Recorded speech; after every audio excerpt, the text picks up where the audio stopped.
Lijep pozdrav svima i dobro večer, dobrodošli u posljednju epizodu u 2025. Posljednju epizodu u kojoj ćemo razgovarati o sezoni 2025.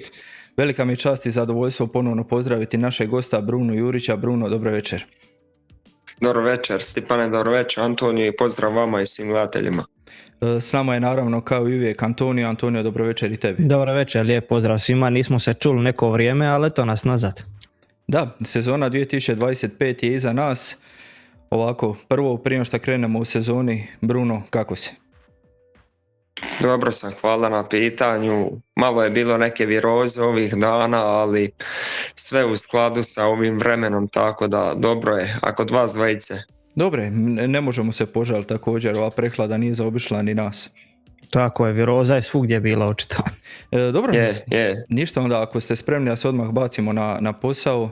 Antonio nam je pripremio ovako jedan mali rezime ove sezone, tako da Antonio, mikrofon je vaš, pokaži šta znaš. Da, malo da se podsjetimo, još je tu, nije u zaboravu, ali eto da se podsjetimo još od Australije, malo što se sve izdešavalo. Tako krenuli smo sa Australijom, sa izlijetanjem Hadjara u formacijskom krugu, zatim Jack Doohan 6 krugova, Carlos je bio vanka u drugom krugu, Alonso 34. Oscar nam se izvrtio u 44. krugu, Liam Lawson je bio vanka u 47. krugu, Australiju osvojio Lando Norris. Dalje ide Kina, oba Ferrarija diskvalificirana poslije utrke, nisu bili jedini, pridružio im se naravno i Pierre Gasly, tu je Oscar osvojio svoju treću utrku u karijeri. Idemo na Japan, zamjena Lawsona i Tsunode nakon samo 3 utrke, Jack Doohan u zidu u prvom krugu s otvorenim DRS-om, pri jako velikoj brzini, strašna nesreća. Tu je Sainz dobio 20.000 kazne zbog kašnjenja na izvođenje himne, Verstappen osvaja utrku. Dalje idemo na Bahrein, to je Piastrijeva 4. pobjeda u karijeri koju je ostvario ispred Norrisa i Russella. Slijedi nam Saudijska Arabija, Norris se sudario u Q3, što znači da je započeo s 10. pozicije. Konačni poredak u Saudijskoj Arabiji bio je Oscar, Verstappen, Leclerc. Dalje nam ide Miami, konačna Doohanova utrka. Parada prije početka utrke je bila u lega autićima, to je meni bilo neko malo zanimljivo. Oscar ostvaruje 3. pobjedu u sezoni. 7. nam je Imola. Uoči Imola imali smo Verstappena na Nordschleifu. Izašla informacija da je postavio novi rekord staze u GT3 seriji, bolji za 2 sekunde, ali podaci nisu javni, tako da ne možemo 100% znati je li istina ili nije. Ja se iskreno ne bi začudio da je to istina.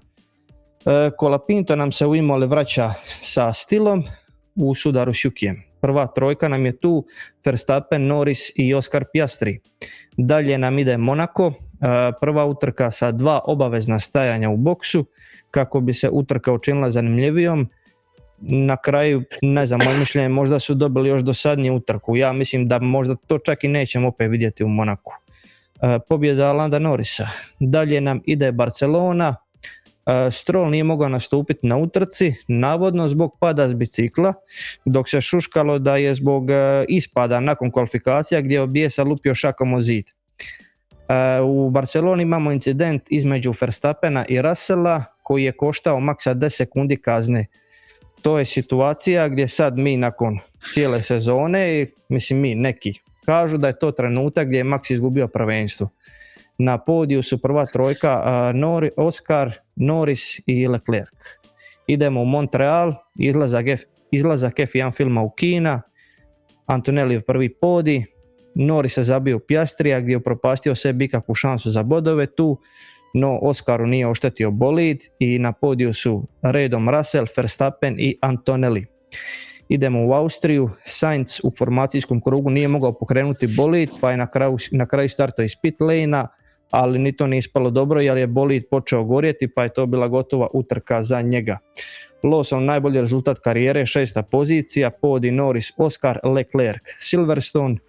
Norris je uhvatio prvo mjesto pred domaćom publikom, Oscar bio drugi, ali najviše pažnje naravno dobio vozač kojem je trebalo samo 239 utrka da dođe do podija, dame i gospodo, Nico Hülkenberg. Idemo na Spa-Francorchamps, prva utrka u više od desetljeća da u taboru Red Bulla nema Christiana Hornera. Hungaroring pamtimo po zadnjem krugu gdje je Oscar pokušavao prestići Landa, ali bezuspješno na kraju. 6. pozicija za Bortoleta, kojim je u tom trenutku to vrh svijeta, dok usporedno slušamo Hamiltona u izjavama da se osjeća beskorisno u Ferrarijom bolidu. Dalje nam je Zandvoort, teška nesreća Strolla u drugom treningu, Norris ostao bez motora tako da nije završio utrku, Hadžarova 3. pozicija i to je utrka gdje su se najavili Bottas i Perez kao vozači Cadillaca za narednu godinu. Monza pobjeda Verstappena kojim je započeo svoj niz od 6 pobjeda u završnih 9 utrka. Baku nikad više crveni zastav u kvalifikacijama, 6 komada, nikad duže kvalifikacije. Oscar imao nesreću u prvom zavoju što ga izbacilo van utrke podij Verstappen, Russell, Sainz. Singapur, prvi Grand Prix gdje su bile obavezne rashlađujuće podmajice, Russell ga je osvojio. Tema vikenda su bili McLarenovci koji su se zakačili u prvom zavoju, ali ipak su posao priveli kraju i ovdje osigurali konstruktorski naslov. Dalje je Austin, veliki sprint vikend u kojem su Lando i Oscar završili van sprint utrke, što je išlo u prilog naravno Verstappenu koji je osvojio obe utrke. Ovdje smo vidjeli one Red Bullove igrice sa skidanjem trake Norrisa sa starta. Meksiko, Lawson skoro skupio stjuarde koji je skupljao nečije ostatke bolida, veliki propust direktora utrke to bio, podij Norris, Leclerc, Verstappen. Brazil, Piastri nije uspio završiti sprint i zaradio 10 sekundi kazne zbog incidenta u glavnoj utrci s Antonellim u prvom zavoju, Norrisova pobjeda. Las Vegas, opet neravne šahte, uzrokuju probleme u drugom treningu, oba McLarena diskvalificirana, Maxova pobjeda. 23. Katar, loša strategija McLarena uoči sigurnosnog automobila gdje svi idu u boks osim njih, Verstappenova pobjeda. I naravno Abu Dhabi, Lando je trebao završnicu top 3 da osigura naslov što je i napravio i okrunio se kao 35. vozač koji je osvojio naslov prvaka Formule 1. Svaka čast. Meni ovo... Da se podsjetimo malo. Ovo jednostavno zaslužuje jedan pljesak, svaka čast. Bruno, evo sada kada smo sve čuli, kako bi ti ovako u 1-2 rečenice opisao sezonu 2025? Pa mislim da smo u ovoj sezoni dobili upravo ono o čemu svaki fan Formule 1 i teži, da ne dobijemo jednu čistu dominaciju. Doduše to smo imali ove sezone, kad pogledamo konstruktorski, McLaren je stvarno silovito krenuo i ušao u tu sezonu gdje je i prije kraja prvog dijela sezone bilo jasno da će oni uzeti tu konstruktorsku, ali ono što je najbitnije i najvažnije je to da smo u posljednjoj utrci u Abu Dhabiju imali trojicu vozača koji su se borili za tu titulu i mislim da stvarno mogu biti svi zadovoljni na kraju. Je li sezona ispunila neka tvoja očekivanja? Pa mogu reći da apsolutno i da je. Tu ne bi sad govorio samo o McLarenu i o Maxu Verstappenu, govorio bih ove sezone je bilo puno mladih vozača i mislim da su stvarno svi, dotaknut ćemo se možda kasnije ko je razočarao ili ko je oduševio ove sezone, ali od mladih vozača stvarno su svi pokazali svoju kvalitetu i vjerujem da se za budućnost stvarno ne moramo bojati. Tako da mislim da ova sezona u suštini i sa mladim vozačima, ali iz perspektive borbe za naslov da je ispunila očekivanja svakako. Šta je možda po tebi onako bilo nekako najveća priča godine ovako sada kad pogledamo 2025? Nebitno da li je to naslov ili ovako što onako... Pa dobro, moramo biti opet objektivni i reći naravno da ipak najveća priča to što je Lando Norris postao 35. svjetski prvak Formule 1, prvi čovjek koji je osvojio titulu sa McLarenovim bolidom još od 2008. Lewisa Hamiltona i naravno da je to najveća priča ove sezone.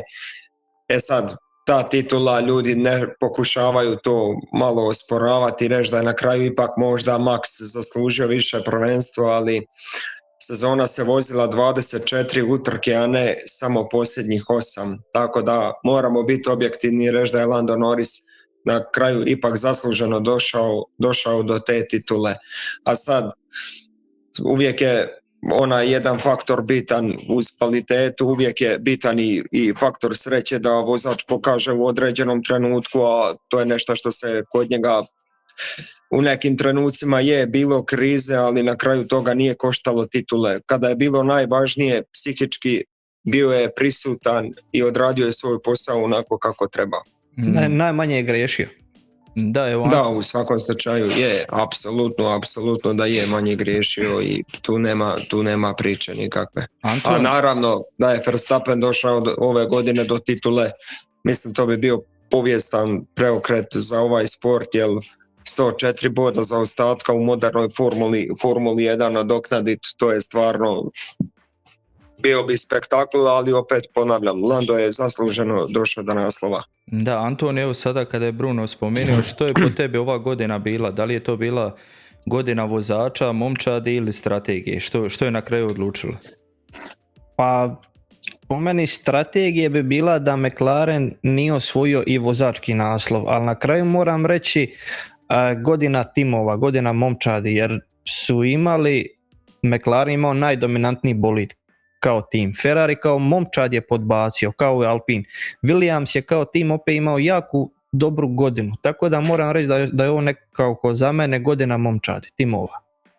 Bruno, ako izuzmemo sada Lando Norris koji se upisao u ove knjige, po čemu bi se ova sezona mogla pamtiti onako za 5-10 godina?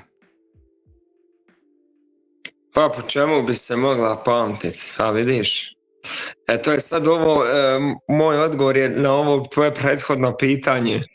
Pa i po momčadi Williams će ovu sezonu vjerovatno pamtiti naredni 10. Nadam se da će iduća biti još bolja, ali ako Williams u budućnosti, kao što je Antonio rekao, imali su dobru sezonu, ali sigurno da će i ova sezona biti za njih, da će reći da je 2025. bila ta nekakva prekretnica gdje su došli novi sponzori, Carlos Sainz se pridružio ekipi, tako da u suštini teško je sad reći samo jednu stavku ove sezone zašto je bila posebna. Evo, ovo što je Antonio rekao na uvodu, ljudi, Nico Hülkenberg poslije 200 i koliko utrka, za njega je ovo najposebnija i vjerujem da je i svaki fan Formule 1 da mu je to bilo drago vidjeti. Tako da i mimo McLarena i Red Bulla i borbe za titulu, stvarno se dosta stvari, kao što je Antonio rekao u uvodnom dijelu, se tokom cijele sezone desilo koje ćemo pamtiti. Da, možda će jedna od tih biti, što se rekao, za 10 godina možda ćemo neko će se osvrnuti na ovu sezonu i reći rekordni 6 crvenih zastava, a možda ja bih napomenuo, možda će ovo biti godina u kojoj jedan od budućih šampiona započeo svoju F1 karijeru. To je onako, to još nećemo znati sigurno. Tako je, apsolutno. Meni je osobno nekako ova godina bila cijela u tim Papaya pravilima, taj Papaya rules, tako da kada spomenemo 2025. za sada, meni će nekako prva asocijacija biti taj Papaya rules. Tako da to je ono po čemu je obilježena po meni ova mogu ja godina. nešto reći iz subjektivne perspektive po čemu ću ja pamtiti? Naravno. Sada kada ti govoriš Papaya pravila, ja ću pamtit po tome kako je McLarenov dvojac pred mojim očima izašao Monci na podijum i izviždala i valjda cijela Italija i ljudi na stazi i oko staze. Iskreno i to što nisam uopće uspio čuti nizozemsku himnu od skandiranja prema Maxu Verstappenu. Evo, to je moj subjektivno, ja ću je po tome pamtiti. Pa da, ali to je Papaya rules. To je Papaya, sve su to donijeli na kraju Papaya rules. Jer po meni ne bi bilo možda takvog ni hejta prema Norrisu i Piastriju, po meni ne zaslužuju nekakav hejt, ali i ta Papaya rules je jednostavno nekako sami su si zakomplicirali taj dio. Je, sigurno su ubilježili dio godine, definitivno. Da, evo Bruno, idemo na borbu za naslov. Da li je bila onaka kako smo željeli? Nekako smo radili u najavi posljednje 3 utrke, govorili smo što bi željeli vidjeti. Da li je po tebi to ispunilo sva tvoja očekivanja? Pa mislim da apsolutno da je, pogotovo nakon one McLarenove diskvalifikacije i kad smo ušli ja vjerujem da su svi pravi fanovi da su željno iščekivali taj Abu Dhabi, gdje McLaren i u toj zadnjoj utrci strateški odradio odličan posao, gdje su išli na drugačiju strategiju kako bi zatvorili Maxa Verstappena, zapravo degradirali ga bilo kakvog pokušaja usporavanja. Tako da, ali u suštini mislim da smo dobili dobili smo napetost. Možda smo malo više očekivali od tog samog Abu Dhabija, ali razumljivo je zašto je McLaren postupio onako kako je. Nadali su se neki da će možda Leclerc nešto uspjeti, Yuki Tsunoda da će uspjeti usporiti Landa Norrisa, ali mislim da je sasvima jasno da je Sergio Perez drugi najbolji vozač u povijesti Formule 1, najbolji timski kolega, definitivno. Možda najbolji timski kolega, ali najbolji drugi vozač, tu se ne bi složio sa tebom. Nekako moje simpatije vuku još prema Ricciardu, tako da to je onako moje subjektivno mišljenje. Svaki ima pravo na mišljenje. Da. Antonio, evo, Bruno je sada spomenuo neke trenutke. Antonio, koji je po tebi bio ključni trenutak koji je odlučio ovo prvenstvo? Pa tamo sam se htio nadovezati, ja bih rekao predzadnja utrka, Katar, gdje Kimi griješi u posljednjem krugu i Lando osvaja još jednu poziciju i odlazi na plus 12 bodova. Da, nije bilo tog preticanja, mislim da bi, što je Bruno rekao, zadnju utrku dobili nešto drugačije, gdje bi Lando trebao ići ciljati na drugu poziciju i bilo bi onda drugačiji ishod, ja mislim. Bruno, slažeš se s ovim ili je po tebi ostalo još nešto više? Pa je, moram se složiti, mislim, kroz sezonu. Ovo je samo jedan pokazatelj. Kad si ti, Antonio, govorio uvodni dio, pa kad si rekao za jednu utrku španjolsku, Barcelona, kontakt između Maxa Verstappena i Georgea Russella, to je samo dokaz da je u ovako dugačkim sezonama, ja ih zovem maratonske, jer ljudi 24 glavne utrke, 6 sprinteva, to je danas maratonska sezona, ali najmanja pogreška može biti od velikog značaja. Ispravite me ako griješim, da li je u Meksiku Verstappen lovio Leclerca pa u posljednjem krugu bio virtualni safety car, a nije dobio priliku da ga napadne? Tako da i to može biti jednostavno, ali to je onaj faktor sreće ili nesreće u datom trenutku i to je to. Verstappen je u nekim situacijama ipak bio malo preagresivan i taj njegov nekakav ego mu nije dopuštao da se koncentrira samo na stazu, nego je to ušlo u neke druge stvari. Međutim, u nekim situacijama nije imao ni sreće, ali nije imao ni Lando Norris. Izgorio mu je motor u Nizozemskoj gdje je fantastično, vrlo dobro započeo zapravo utrku, pa je na kraju ostao bez bodova. Piastri mu je pobjegao na 33, tako da i on je imao nesreće i na kraju kad objektivno pogledamo tu cijelu sezonu, sva trojica su zasluženo bila u igri za tituli, ali iz aspekta malo i sreće i pri tome McLaren je rano zaustavio i razvoj bolida, to je isto, možemo se dotaći i te teme zašto se iduće sezone bojim za stanje Red Bulla. Da, nekako ja bi samo još spomenuo kao što prolazi ispod radara Verstappen i Antonelli, Austrija. Dakle, to je Antonelli koji je izbacio Verstappena nakon ni krivog ni dužnog.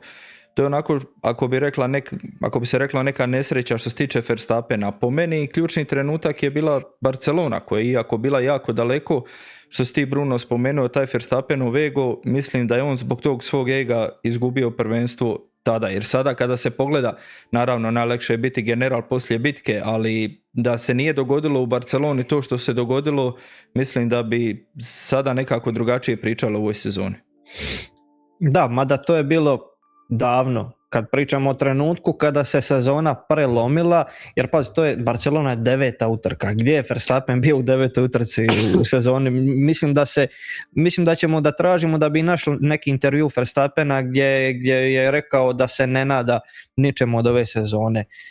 Tako da sigurno kada on pogleda unazad da žali za tim, to je sigurno, ali trenutak kada ali dobro, to je opet različita mišljenja. Moje mišljenje je da je to bila predzadnja utrka. Dobro, evo sada se poteglo još jedno u chatu. Makro 47 kaže Španjolska da je kriv tim. Kako da ne kreš auta čovjeka da ga sjevu više puta u istoj utrci?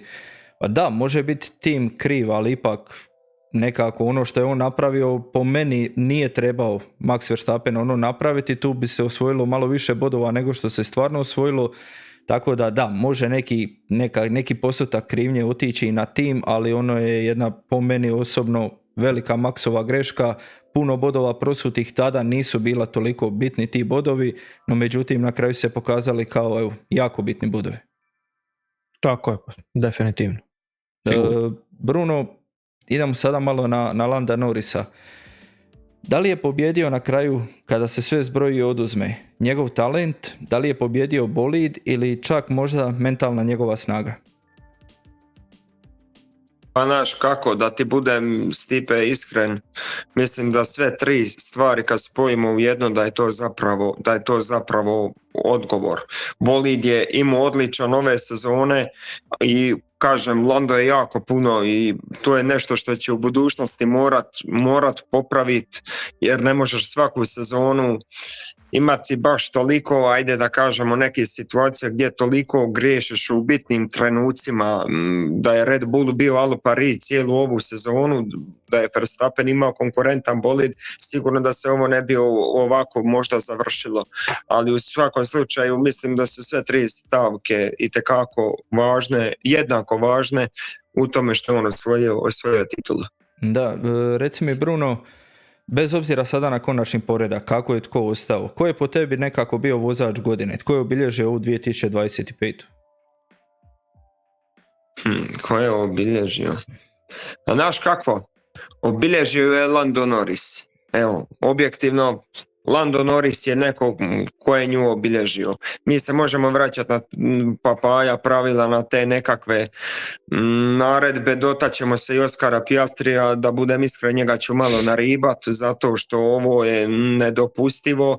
On je odličan potez napravio što je prekinuo suradnju s Alpinom, došao u McLaren, ali sa ovakvim pristupom u trkivanju nikad svjetski prvak neće postati, bez obzira u koji god tim da ode. Tako da u suštini mislim da je ovo je godina Landa Norrisa.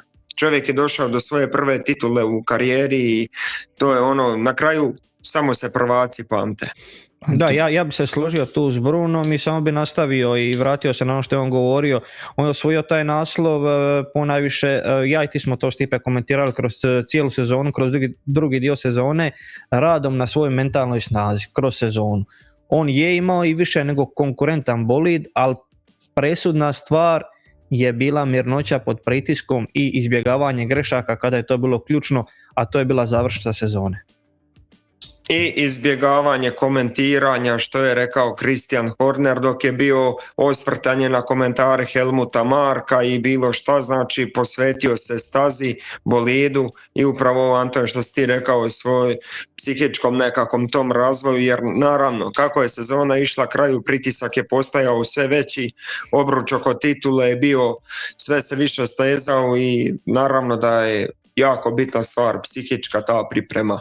Da, i ovo što si ti rekao za Oskara Piastrija, ja sam isto govorio, dobro nismo imali kanal prošle godine, ali isto smo govorili za Landa prošle godine i početku sezone, kada je Verstappen tu, kada mu uđe u glavu i jednostavno se Norris pogubi. To smo viđali u situacijama ove sezone i to je ključna stvar što je on popravio i kako je osvojio naslov.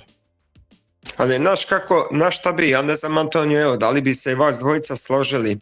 Ja mislim da je u onom trenutku kada je Verstappen počeo smanjivati zaostatak, da je možda i Verstappen više bio usredotočen na Oskara Piastrija.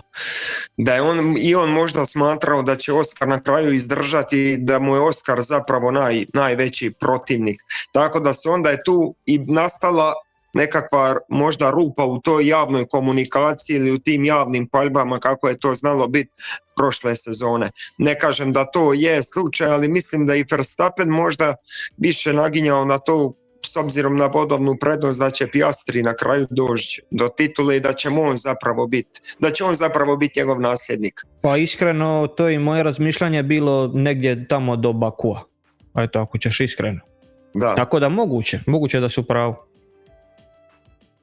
Dobro, kada ste sada tako lijepo, mogu odmah preći dalje pa Bruna pitati tko je najviše iznenadio pozitivno?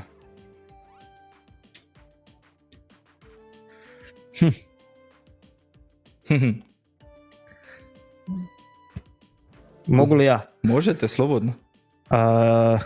Carlos Sainz. Ti Bruno? Isto. Dobro. Znači tu... Ne želim još miješati ruki jer očekujem neko pitanje o rukima, pa ću onda ostaviti Rukija sa strane.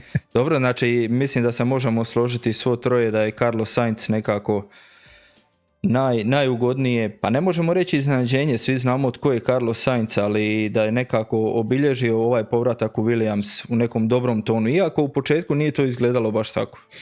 Da, mene je Carlos iznenadio iz razloga što u timu koji on dođe treba mu sezona prilagodbe, što ovdje u Williamsu realno kad pogledamo, mislim da je on na 8. poziciji, alebo na 9. ukupnom poretku, ispred momčarskog kolege koji je znao i prije isporučivati kada Williams i nije bio toliko konkurentan.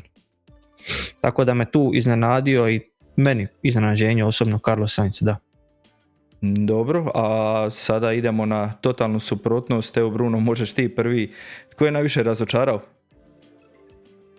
Ako izuzmeš tu majicu na tebi, samo sam to išao reći, hoćeš li o njima ili imaš još neko...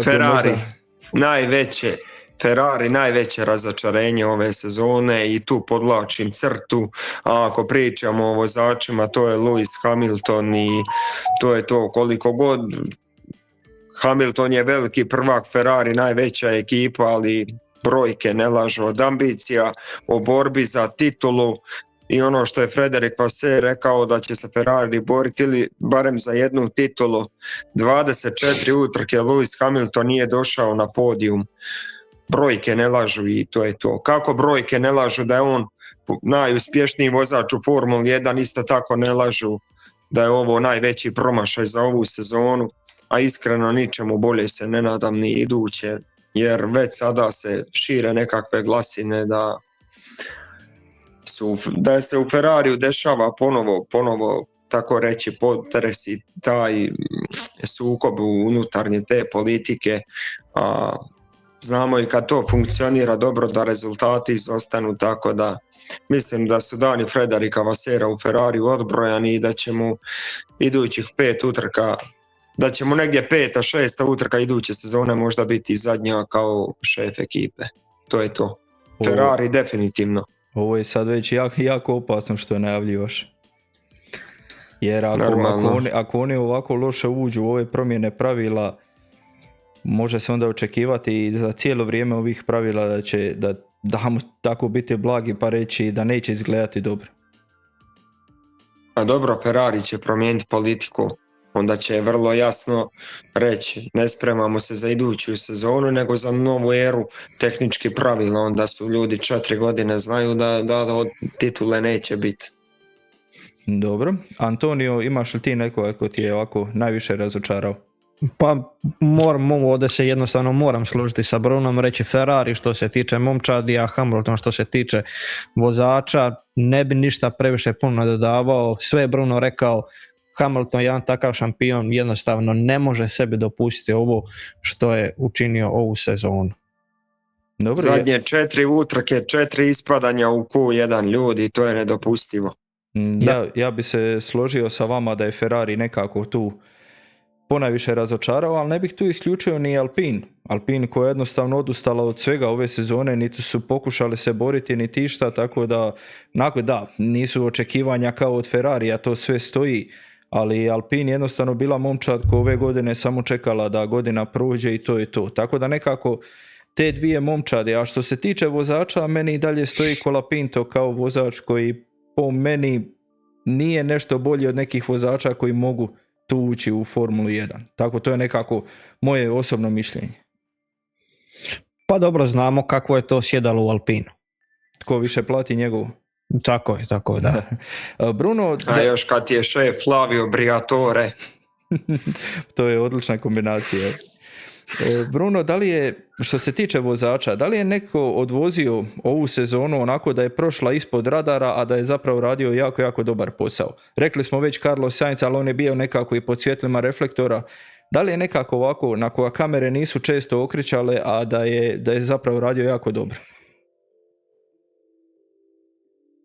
Pa znaš kako, ove sezone Russell je odvezao ovu sezonu recimo dobro, o njemu se nije nešto previše pričalo jer je Antonelli malo iskočio od ovih ruki vozača jer ok, Mercedes i imao je bolji bolid od ostalih svojih kolega koji su došli u Formulu 1, ali George Russell je, onako mogu reći, odvezao sezonu vrlo dobro i mislim da je poslao jasnu poruku Toto Wolffu da on treba biti njihov projekat za budućnost ako se ostvari ono što se ranije govorilo da bi Mercedes iduće sezone u novoj eri tehničkih pravila mogao biti najbolji. Tako da evo, George Russella se nije toliko baš često spominjalo jer sve se vrtilo upravo ovo papaja pravila McLarenovci, pa kasnije Maxov pokušaj da uhvati taj zaostatak.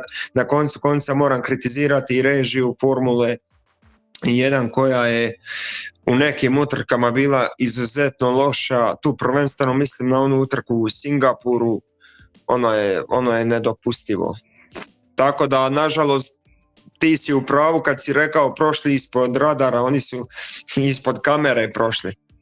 Da, Antonio, ti? Dobro, dao si nam priliku da pohvalimo neke vozače i koji se nisu spominjali. Ja ću tu pohvaliti našeg najstarijeg rukija Alonsa, koja je čovjek jedna konstanta što se tiče vožnje i da ga je bolid malo bolje služio kroz sezonu. Mislim da bi bio ispred dvojca iz Williamsa u konačnom poretku samo na račun njegove konstantnosti kroz njegovu vožnju. I stvarno me zanima ako Aston Martin bude dobar sljedeće godine, na kojoj će poziciji Alonso završiti. Evo, ja bih iskoristio tu priliku pa da opet Alonsa pohvalim. Ja bih nekako ovdje pohvalio jednoga vozača za kojeg čisto sumnjam da će ikome pasti na pamet, ali ja bih pohvalio Estebana Ocona. Esteban Ocon koji je cijelu sezonu, zapravo u najavi ove sezone govorili smo kako Ocon možda neće biti dobra kombinacija s Bermanom, no međutim kasnije se pokazalo da je Ocon savršeno odrađivao svoju ulogu u Haasu, koliko puta se žrtvovao radi Bermana da testira neke stvari i da Berman postigne bolji rezultat. Meni je Ocon nekako prošao ispod svih radara, ispod svih kamera kako Bruno kaže, a zapravo je radio jako dobar posao, žrtvovao je sebe, zapravo podredio je sebe timu, što do sada u Oconovoj karijeri nismo imali neke prilike da vidimo. To je nekako, evo, moje mišljenje. Da, dobro si to primijetio, dobro se sjetio Ocona. Znam da smo ja i ti pričali prije sezone kad smo vidjeli taj duo i stvarno ti si prvi meni govorio da ne očekuješ da će imati što naučiti Bermana, ali evo na kraju jako dobar Ocon, učitelj Bermanu za sada ispada. Bruno, koji je vozač onako napravio najveći iskorak ove godine? Evo, pohvalio si već Russella, no međutim Russell i do sada vozio jako dobro. Da li je po tebi još netko onako napravio neke bolje rezultate nego što si mislio, što si se nadao? Gabriel Bortoleto, evo iskreno, budući znamo kako je situacija za Uber i da je ovo posljednja godina za Ubera, da to postaje Audi od sljedeće godine, tako da Gabriel Bortoleto je jedan, ok, je on moj miljenik, o tome sam govorio u prošlom podcastu da tog dečka pratim već zadnjih 4-5 godina, ali Gabriel Bortoleto, evo, imao je i jedan ili dva onako baš teška udesa, ali to su prošli svi vozači u Formuli 1, tako da mislim da je Gabriel Bortoleto onako pokazao ukoliko Audi bude dobar kroz određeni period, da definitivno na njega mogu računati kao vozača da se bori za, da li može postati svjetski neće postati svi svjetski prvaci, ali da može biti voditelj te ekipe, da može biti broj jedan u toj momčadi. Jel Nico Hülkenberg realno možda ćemo gledati još sezonu dvije i doće neko drugi na njegovo mjesto. Ja bi sada odmah samo kada si spomenuo Gabriela Bortoleta, tražilo se najbolja fotografija ove godine za sezonu 2025 i upravo je Gabriel Bortoleto osvojio tu prestižnu nagradu, dakle onaj njegov sudar u Brazilu. Nekako smo se nadali da ćemo ovdje možda vidjeti ime Hasana Bratića, no međutim gospodin Viktor je snimio ovu fotografiju koja je onako malo reći brutalna, taj njegov trenutak udara i koliko taj bolid zapravo izgleda onako skršen i slomljen. Tako da eto, Gabriel Bortoleto, osim što nekako osvaja srca fanova Formule 1, tako i njegove fotografije, zapravo fotografije na kojima je on osvajao neke prestižne nagrade. Što se tiče sada kada smo spomenuli Bortoleta i općenito rukija, Bruno, kako se po tebi snašli ovogodišnji rukiji? Bilo ih je dosta. Pa mislim da su svi na kraju odradili dobar posao i da su pokazali definitivno da su gladni i željni dokazivanja i sigurno da ćemo nekome od rukija, ovo što je Antonio bio spominjao, sigurno da se tu krije neko ko je veliki potencijal i ko će kroz određene godine doći u tu fazu da se može boriti da postane svjetski prvak. Tako da stvarno jedino što se tiče Franka Colapinta, jer razumijem da Alpina nije baš bio najbolji bolid, koje na neki način i oprošte od Renaulta bio kao njihovog partnera od iduće godine će to biti Mercedes. Dobro, pa Bruno, vjerujem da je i tu da će iduće godine kad dođu sponzori da će taj bolid biti bolji. Colapinto dobro, Antonio, i sljedeće sezone prvi 4-5 utrka ako ne bude dobar. Hadjar je osvajao bodove redovito, čak dolazio do podija, pokazao zrelost i brzinu i na kraju dobio promaknuće. U redu. Bruno, jesi li nam se vratio? Ja vas čujem. Ja ga trenutačno ne čujem. Dobro, Antonio, dok se Bruno veza ponovno uspostavi, da li je netko ovom sezonom spasio ili možda uništio svoju F1 karijeru ili budućnost? Pa mislim da ćemo se složiti, ja se nisam nadao, očekivao, ali to ipak je, moramo reći da to Yuki Tsunoda, jel tako? Dobro, za njega smo nekako i znali da je to, ali... Dobro, znali ste svi osim mene, ja sam se nadao da će se on uspjeti uklopiti u Red Bull. Stvarno sam se nadao tome, ali eto, Yuki je očito, to je to što se Yukija tiče, jel tako? Dobro, da li je neko spasio svoju F1 karijeru? Spasio možda Liam Lawson, kad smo već tu kod Red Bullove grupacije. Dobro. Bruno, jesi li tu? Ja vas čujem, čujem, nema problema. Dobre, sada si tu. Evo odmah, Bruno, da idemo dalje na sljedeće pitanje. Znamo da je McLaren u ovu sezonu, u ova pravila krenuo onako dosta loše. Kasnije je McLaren postao najbolja momčad. Možemo li reći da je nekako McLaren najbolje iskoristio ovu eru pravila? Prosti, možeš ponoviti, da li možemo reći da je McLaren najbolje iskoristio ovu novu eru pravila koja je bila do kraja ove godine? Pa je, sigurno da je, mada ima sada tu neki timovi i prije i prošle sezone čak okrenuli prema 2026. Ali McLaren je stvarno odlično iskoristio. Prošle sezone su pokazali naznake da su konačno pronašli rješenje da dobiju bolid sa odličnim performansama. To su prenijeli na ovu sezonu i to samo do jednog dijela, jer McLaren je ove sezone vrlo rano zaustavio razvoj svog bolida. Da, tako da slažem se, da. Ako gledamo, Antonio, samo ovu sezonu, koja momčad je po tebi nekako kroz 2025. pokazala najbolji napredak? Pa, najbolji napredak... Pa ne ali mislim Williams, ali opet se vraća na početak sezone, nisu oni izgledali toliko loše na tom početku sezone i dalje su oni bili, vidjeli smo da imaju brzinu. Da, ali sjeti se kraja prošle sezone gdje je bio Williams. Da, naspram prošle sezone, da, to sigurno, ako me to pitaš.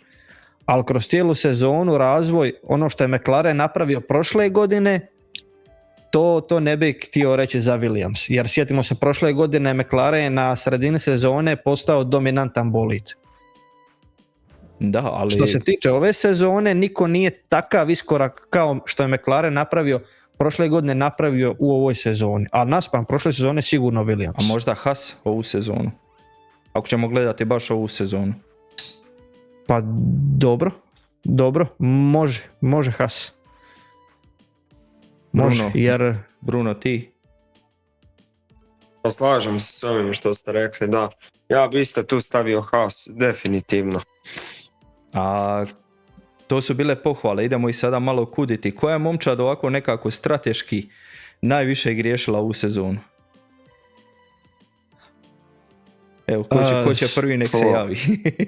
A ja ću reći McLaren. Ja ću reći McLaren, iako se možda ne čini, glupo je sad to reći, osvojili su sve što se osvojiti da, ali mislim da su najčešće strateški griješili, ali su to jako često nadoknađivali svom brzinu. Bruno, ti? McLaren definitivno, i McLarenovi mehaničari su pod ozbiljnim kritikama unutar same ekipe, jer su u nekoliko navrata ove sezone izuzetno spori bili, a ovako sada i po pitanju, ne znam, i strategije ili nečega, a mislim da je tu ovo ostalo, da je sve bilo onako čisto, da nije niko, jel Williams, jel ove sezone bilo je na bolidu Carlosa Sainza su bili zaboravili nešto skinuti, pa su ga pustili na stazu u Azerbejdžanu, čini mi se. Mislim da su kvalifikacije ili je treći slobodni trening bio u pitanju, ali sve u skladu sa onim što smo viđali već ranije. Ali definitivno McLaren, to je onako baš jedna kritika za tim. Nije da nema kandidata, spomenuo si Williams i ja moram se opet dotaknuti i Oconove pretplate na pogrešne gume na začelju poretka. Bilo je kandidata, ali nekako se tu McLaren ističe. Dobro, da li onda sada kad pogledamo ovi konačan poredak, da li je to realno stanje kvalitete između momčadi ili je možda netko napredovao ili nazadovao u odnosu na ono što može? Ja mislim da je realno, budući da je ovo zadnja godina ovih pravila, mislim da je realno.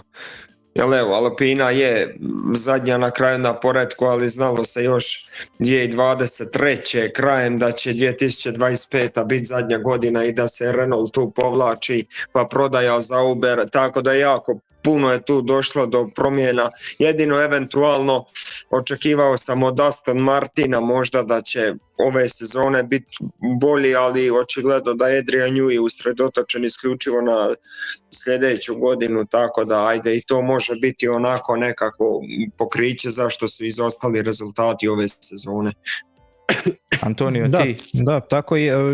Nadovezao bi se na Aston Martin, ja sam isto stvarno očekivao da će možda biti, pa ako ne bolji, možda čak isti, jer ja sjećam se da sam uspoređivao neke rezultate Aston Martina iz prošle sezone i ove, i čak su na nekim stazama i utrkama bili lošiji nego prošle godine, što nije baš normalno da budeš lošiji nego prošle godine, a nadograđivaš bolid kroz svaku godinu, jel?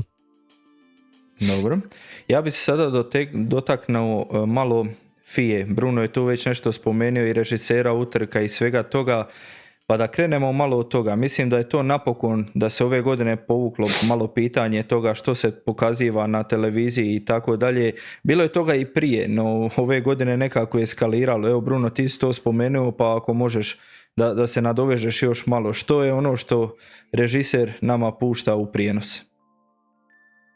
Dakle ovako, Formula 1 je oduvijek bila jedna velika tvornica novca. I naravno da je to sa godinama sve veća popularnost. U Las Vegasu recimo na utrku dolaze popularni pjevači, dovode bafera najavljivača utrke, od toga se pravi spektakl. I tu je spektakl koji traje 7 dana prije utrke, 7 poslije. Ali dajte ljudi tih sat i pol vremena, dajte nama utrku, a ne, naravno da se danas svašta može saznati, ali ne trebam ja 10 puta tokom prenosa vidjeti curu Carlosa Sainza ili 3 puta djevojku Maxa Verstappena ili 8 puta tatu od Landa Norrisa. Mene zanima prije svega utrkivanje i akcija na stazi. To je ono zbog čega ljudi plaćaju i pretplate i televizije na koncu konca.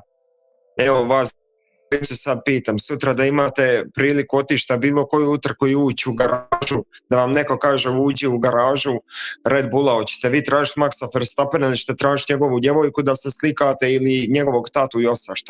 Pa naravno da te zanima onaj zbog koga dolaziš na utrke. Tako da sam s te strane apsolutno sve kritike idu, režija ove sezone užasna. Da, nije problem prikazati zaručnice djevojke vozača, ali nekako se konstantno dešava da se oni pokazuju u trenutku, dobro, nije borba među prvih 5, ali u trenutku kada je borba između 12. i 13., 14. i 15. nešto što je meni kao meni, a siguran sam i 99% drugih fanova Formule 1 zanimljivije nego da u tom trenutku prikaže ko je u pit lane. Ima trenutaka gdje je utrka do sada, nije svaka utrka ni bila spektakl, može se to prikazati, ali ne baš u tom trenutku i to se konstantno, jako često se to dešavalo, baš u trenucima gdje se u tom trenutku odvija bitka na stazi. Eto. Da, ja bi samo rekao da... I zanimljivo je nekad, ja uvijek se sjetim reakcije tate od Olivera Bergmana kad je još malo u prvoj utrci izletio u Saudijskoj Arabiji, čovjek se preznojio, dobro pa evo sto na noga i to su ajde nešto zanimljivosti, otac prati sina pa opet ima nekakvog smisla, ali 10 puta mi to raditi u prijenosu koji traje sat i pol vremena, mislim da je to stvarno nedopustivo.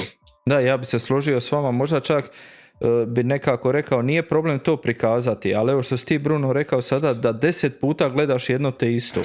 Mislim, nije problem prikaže, ali onda šaraj kroz sve bokseve, šaraj kroz sve pa prikazuj onda da ti vidiš, ne znam, 500 tih ličnosti, a ne 50 puta 10 jedni te istih ličnosti. Možda čak i nekako tu dobijaš još veći osjećaj da oni to potenciraju na neku onu. Evo Stipe, ti si čovjek koji ima svoju obitelj, pa možda i ti na neke stvari gledaš drugačije nego ja ili Antonio, ali niko da nijem fan Formule 1 i ostao video kad je Hülkenberg osvojio 3. mjesto, pa kad su iz njegove kuće u Njemačkoj objavili kako je to doživjela njegova obitelj i takve neke stvari, to da je bilo uživo i na stazi, da su bili u garaži, niko za to ne bi prigovarao, ali 10 puta da ja gledam Josa Verstappena ili Adama Norrisa, ja da vam budem iskren, ja bolje znam brašte partnere vozača nego netrkaće inženjeri ili neke ljude koji su bitni. Ali to je tako sa tim. Nevjerovatno. Dobro, Antonio, da i krenemo malo na FIA-u. Kako se tebi FIA ove godine pokazala sa svojim kaznama? Da li su kazne bile opravdane, neopravdane i da li su bile konzistentne tokom sezone? Pa, što se tiče toga, možda čak i jesu bile kroz cijelu sezonu. Bilo je u dosta slučaja, bilo je rasprava, da sad ne povlačimo iz kazne u kaznu, ali naravno kao i svake godine bilo je onih nejasnih stvari gdje daju preveliku kaznu pa drugu utrku ne daju, ali što se toga tiče istih stvari, mislim da su u odnosu na prošle sezone bili najkonzistentniji. Sad, ne kažem da su bili ispravni u svim slučajevima, ali mislim da jesu. Eto. Bruno, imaš li ti što za nadodati? Nije, možda želi reći ko i ja što sam ranije komentirao, nije bijelo, nije crno, ali nekakva siva zona, ali više vuče malo pozitivnije možda ove godine nego prošle. Da, znači sve u svemu možemo za ovu godinu pohvaliti FIA-u da je FIA pokazala također neki napredak u odnosu na prošle sezone. Makar je se meni tako izgledalo. Ali još to, mislim da to još treba dići na jednu razinu, još gore u svakom slučaju. Definitivno slažem se sa tim, ali kako je bilo proteklih sezona, nekako FIA kao da se malo stabilizirala. Da, možda bi bio napredak da daju nama smjernice kako će se na kojoj stazi nešto suditi ako se desi. Znači oni daju vozačima prije svake utrke što je dozvoljeno, što nije dozvoljeno, neke rubne odluke. Možda to podijele sa nama pa da je nama malo jasnije, jer mi kada se nešto desi onda mi imamo članak FIA, to i to je bilo dozvoljeno, to i to nije bilo dozvoljeno i onda mi iz toga izvlačimo nešto. Možda da tu nekako budu malo transparentni uoči samog početka utrke, možda bi to bilo ok. Dobro. Idemo malo još proći utrke. Bruno, onako, koja je po tebi bila najbolja utrka ove sezone? Koje se odmah sjetiš da je bila onako wow? Ja moram reći ili... Pa, ona na kojoj si bio, jel? Monza, tu sam subjektivan čisto 1/1 Monza, to je to. A koja ti je bila... To je prva koje se sjetim, evo. A- To nije problem odgovoriti na to pitanje. Koja ti je bila najveće razočaranje? Razočaranje. Znaš kako, Belgija, da budem iskren, od Belgije sam stvarno očekivao više. Legendarni Spa-Francorchamps, kišni uvjeti, onako, od Belgije sam očekivao puno više. Antonio, ti, najbolja, najgora utrka? Pa, ne znam, hoću li neku od zadnjih reći, jer najveća napetost je bila negdje u Katru. Katar utrka kao utrka. Katar, opet mora spomenuti i Baku jer je nešto neočekivano desilo se, ajmo reći Katar. A od dosadnih utrka, ne znam, ne mogu se nekako sjetiti Austrije, nekako mi je to... Austrija, dobro ove sudar Verstappen, Antonelli, Piastri pokušava uhvatiti Norrisa, skoro se zapucava u njega. Nije Austrija bila loša ove Nije sezone. bila loša Austrija, ajde, ne mogu meni se se onda nekako sjetiti. najgora utrka ove sezone, ok, nećemo računati Monte Carlo, to znamo što očekivati ili ne očekivati, ali jako loša mi se pokazala ove sezone i Suzuka.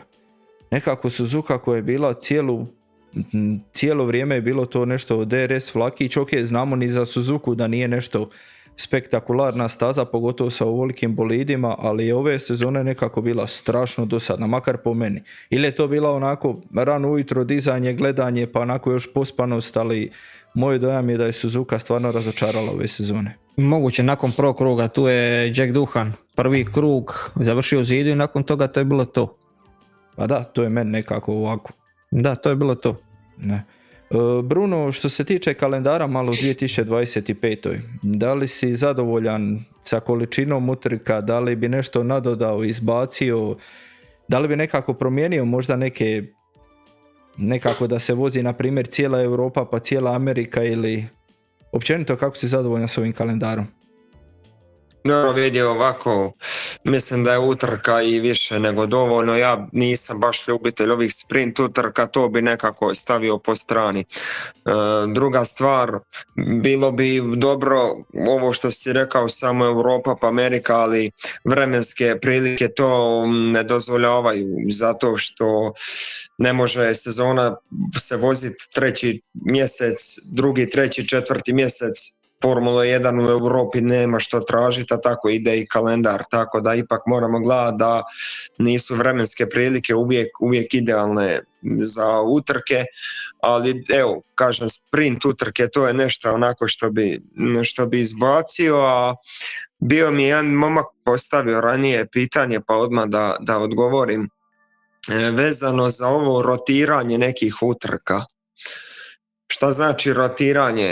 Meni je nepojmljivo da se Belgija ide rotirati sa nekom stazom. Prije bi to, ajde da je to sad Portugal i Francuska da rade rotaciju ili Zandvoort i Bruno nam je nestao. Ostali smo bez Bruna. Vratit će se Bruno brzo pa će nastaviti ovo svoje dalje. Imaš li ti što za nadodati? Pa ja bi se složio s njim što se tiče sprint utrka. Možda bi iz Amerike izbacio sve osim Kote i tih uličnih utrka. Ne bi izbacio Miami. To jest ne bi ostavio Miami. Ne. Izbacio sve osim Kote što se Amerike tiče, možda ulične utrke maknu. Na kraju krajeva dajte nam klasične prave staze za utrkivanje u Formuli 1. Znači tu je Spa-Francorchamps, Hungaroring, tu je taj kakav takav je Monte Carlo, Red Bull Ring. To su klasične prave utrke na kojima uživamo gledati Formulu 1 već godinama i nemojte izmišljati nešto što je dobro, nadodavati s nečim što kvari taj naš doživljaj te formule. Da, ali moraš uzeti u obzir da Formula 1 ide samo za novcem.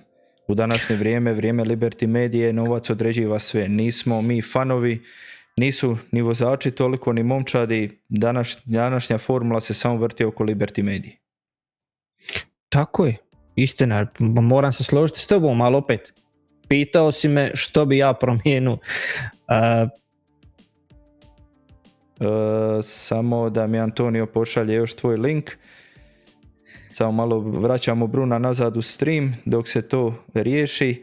Ja bih samo evo iskoristio ovu priliku da pokažemo još jedan fun fact. Ovo je jedan screenshot iz Australije, prva utrka ove sezone 2025. Kraj prvog kruga, poredak je Norris, Verstappen, Piastri, Russell i Leclerc. Onako, Antonio, koji je ovdje fun fact po tebi? Da, fun fact da smo to imali u konačnom poretku, jel? Da, to je to. Tako da trebali smo samo gledati prvu utrku u Melbourneu i to je to, ostatak sezone nismo trebali ni gledati, jel? Tako ispada. Samo evo da vratimo Bruna nazad.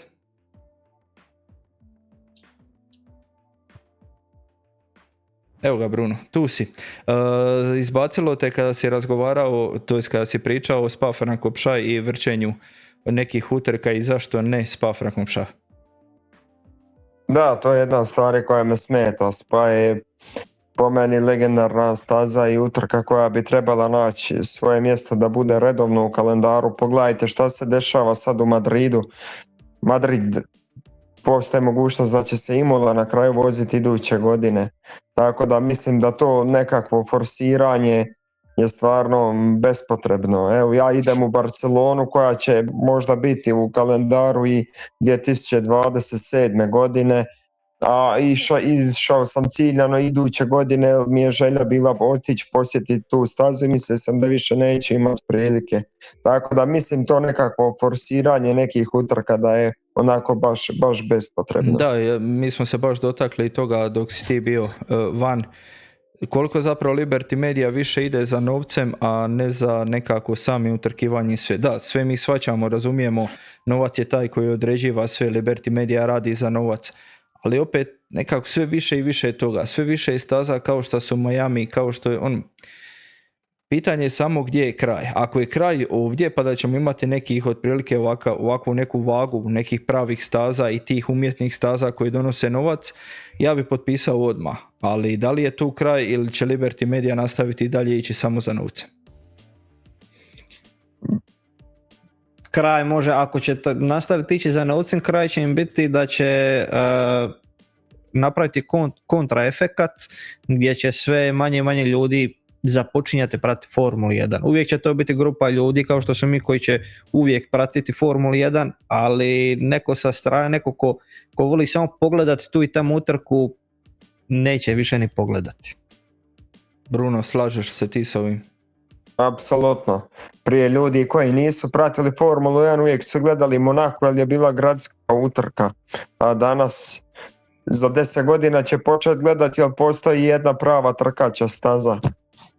Da, tako da nekako, eto, kažem, ako je ovdje kraj, ako je to, znači ako je Liberty Media našla dobru vagu između trčanja za novcem i utrkivanja, ja bi potpisao odmah. Ok, ostavite ovako kako je, imamo neke staze koje će biti zanimljivije, neke koje neće biti zanimljivije, samo da to ne ode u neku totalnu krajnost. Pa ja se nadam da neće, iskreno.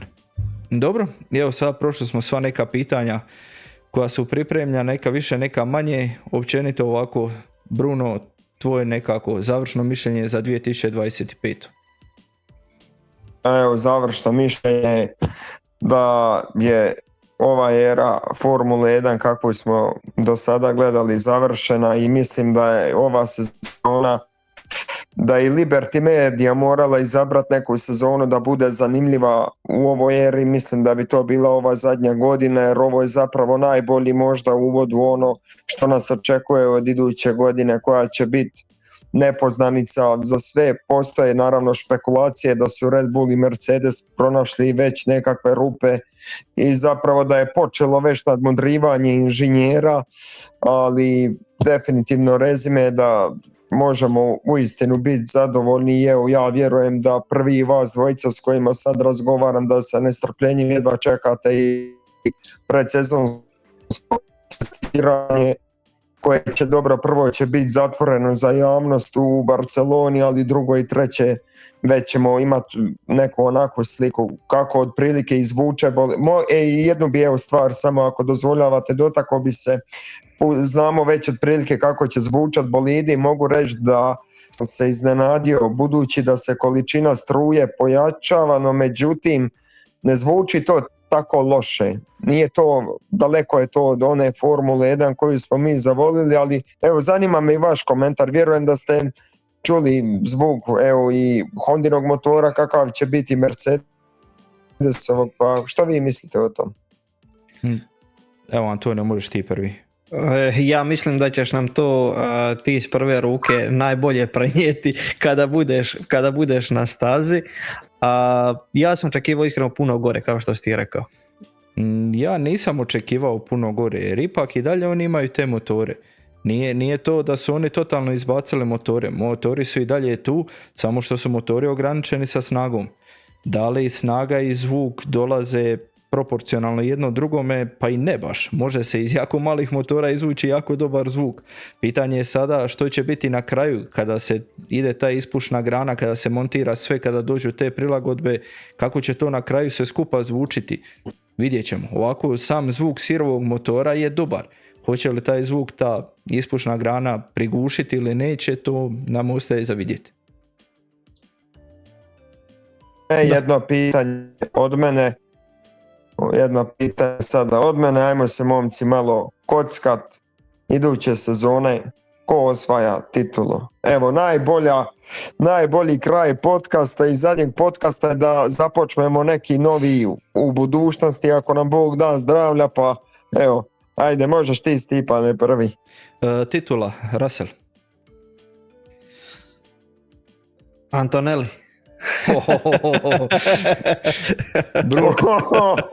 Bruno, ti, Hamilton ili? Slušaj, je se kockamo ili ne? Ne čujemo te, Bruno, daj nam sada svoju prognozu. Ne, Bruno je nestao. Čekamo ga dok se ne vrati, samo malo. Evo ga, tu je. Bruno, svoju prognozu. Reci prije nego što te ponovno izbaci. Jel u redu sad? Sada reci svoju prognozu. Čim sam spomenuo H. Nema, internet ima nešto protiv Hamiltona, očito. Ne, nećemo upustiti Bruna dok ne kaže svoju prognozu. Ne. Charles Leclerc. Eto ga, okay. nadam se da ste čuli ovo. Dobro, imamo malo internet problema. Ajde Antonio i ti završi, pa ću onda i ja završiti sa ovim. Sezona kao sezona, pa obilježena tijesnom borbom za naslov, što više poželjeti. Česta iznenađenja, novi ruki koji obećavaju. Mi smo, evo i sa Brunosom pričali, sve što želimo od sezone, to je da se u zadnjoj utrci odlučuje naslov. Ove godine smo imali više od toga, imali smo 3 vozača koji su mogli osvojiti. Super sezona. Dobro, Bruno, evo ti dok te ponovno ne izbaci, imaš li još koju završnu riječ?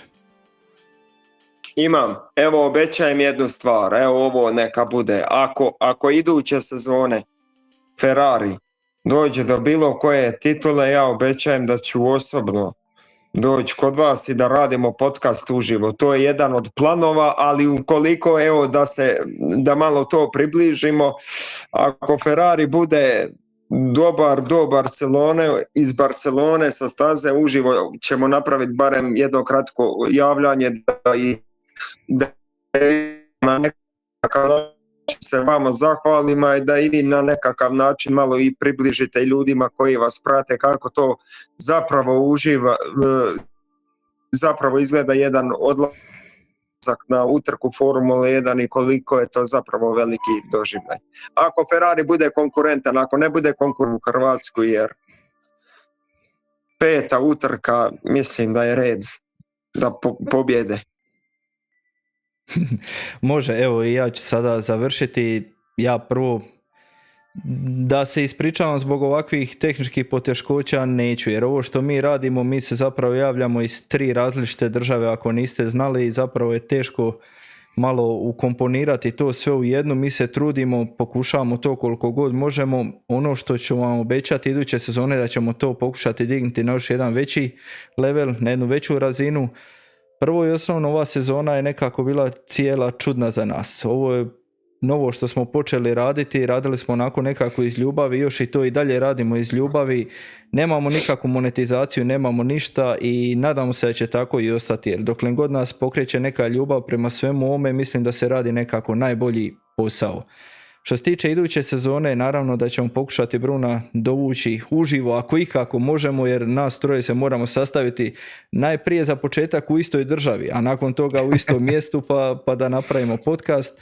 Daćemo sve od sebe da se to dogodi, pokušat ćemo zvati Bruna još, pokušat ćemo i njegov tehnički dio podignuti još na jedan veći level, jer mislim da Bruno ovako kako priča i ovo što zna u Formuli 1 zaslužuje da ga se čuje i da ga se vidi malo češće. Ljudi, hvala vama na praćenju, hvala za ovu 2025. Krenuli smo iz ničega, zbog vas smo došli tu gdje jesmo, preko 1800 pretplatnika. Mogu samo reći jako puno ljudi koji nas prate i gleda, a da nisu pretplatnici, tako da ljudi, ako vam nije teško, stisnite taj subscribe, stisnite taj like i to je sve što vam ima reći. 2025. gotova, ulazimo u 2026. Novi video su u planovima. Najave novih pravila, objašnjavat ćemo cijela nova pravila, predstavljat ćemo momčadi bolide, kako izađe neka vijest, pokušat ćemo je obrađivati i to su onako nekako naše planovi za budućnost. Hvala vam na svemu i vidimo se u 2026. Ćao. Pozdrav! Tako se to radi. Kratko, ali jebi tačno.